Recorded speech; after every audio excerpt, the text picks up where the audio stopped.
സെക്രട്ടേറിയറ്റിൽ വീണ്ടും പാമ്പ് കയറി. പൊതുമരാമത്ത് ഇലക്ട്രിക്കൽ വിഭാഗം അസിസ്റ്റന്റ് എഞ്ചിനീയറുടെ ഓഫീസിലാണ് പാമ്പിനെ കണ്ടത്. ഇന്ന് രാവിലെ 10 മണിയോടെയായിരുന്നു പാമ്പിനെ കണ്ടത്. ടിൻഡു ചേരുന്നു. ടിൻഡു, വിവരങ്ങൾ. ഇന്ന് രാവിലെ 10 കൂടിയാണ് സെക്രട്ടേറിയറ്റ് പൊതുമരാമത്ത് ഇലക്ട്രിക്കൽ വിഭാഗം എഞ്ചിനീയറുടെ ഓഫീസിൽ പാമ്പിനെ കണ്ടത്. ഹെൽത്ത് ഇൻസ്പെക്ടറുടെ നേതൃത്വത്തിലെത്തിയ ജീവനക്കാർ പാമ്പിനെ അടിച്ചു കൊന്നു എന്നാണ് നമുക്ക് നിലവിൽ അറിയാൻ സാധിക്കുന്നത്.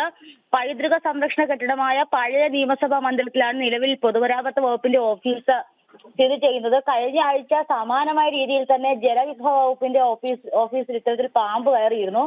ഈ പഴയ കെട്ടിടമായതുകൊണ്ട് തന്നെ ഈ വേസ്റ്റും അതോടൊപ്പം തന്നെ ഈ പേപ്പർ തടി കഷ്ണങ്ങളൊക്കെ ഇവിടെ ഡംപ് ചെയ്യുന്നത് പതിവാണ്. അപ്പോൾ ഈ വൃത്തിയാക്കലൊന്നും സ്ഥിരമായി ഇല്ലാത്തത് കൊണ്ടാണ് ഇത്തരത്തിൽ പാമ്പും അതുപോലുള്ള ക്ഷുദ്രജീവികളൊക്കെ നിരന്തരം കാണുന്നതാണ് നമുക്ക് അറിയാൻ സാധിക്കുന്നത്. കഴിഞ്ഞ തവണ പാമ്പ് കയറിയപ്പോൾ വനവകുപ്പിൽ നിന്നും ആള് വന്നാണ് പാമ്പിനെ കൊണ്ടുപോയെങ്കിൽ ഇത്തവണ സെക്രട്ടേറിയറ്റ് ജീവനക്കാർ തന്നെ പാമ്പിനെ അടിച്ചു കൊന്നു എന്നാണ് നമുക്ക് അറിയാൻ സാധിക്കുന്നത്. ഈ നിരന്തരം ഇത്തരത്തിൽ ക്ഷുദ്രജീവികളുടെ ശല്യം, അതോടൊപ്പം തന്നെ ഈ പഴയ പേപ്പറുകൾ, തടി കഷ്ണങ്ങൾ, ഫയലുകൾ തുടങ്ങിയിടത്തൊക്കെ ഇത്തരത്തിലുള്ള ശല്യം പതിവാണെന്നും ഉദ്യോഗസ്ഥർ പറയുന്നുണ്ട്. ശരി, ടിൻഡു ആണ് വിവരങ്ങൾ നൽകിയത്.